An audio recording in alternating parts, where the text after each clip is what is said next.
नमस्कार,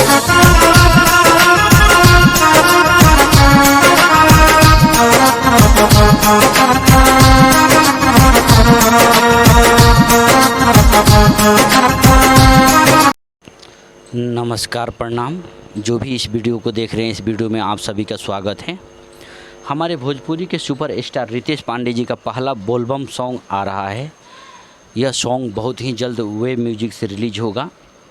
सॉन्ग का टाइटल है पगली के मती।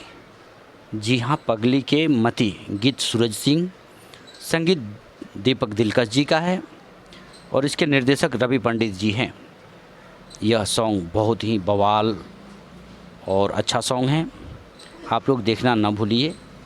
जिस तरह रितेश पांडे जी को आप लोग बहुत प्यार और स्नेह देते हैं, उसी तरह यह पहला बोलबम सॉन्ग है, इसे भी प्यार दुलार के साथ इतना प्यार दीजिए, इतना प्यार दीजिए, यह गाना ट्रेंडिंग लिस्ट में ट्रेंड कर सके। और अगर आप हमारे चैनल पर नए हैं तो हमारे चैनल को भी सब्सक्राइब कीजिए। ढेर सारा दुलार प्यार हमें भी दीजिए ताकि हम आपके साथ हमेशा अपडेट रह सके।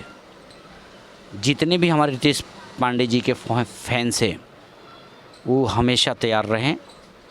वेब म्यूजिक से उनका पहला बोलबम सॉन्ग आ रहा है, इसे प्यार दुलार दीजिए।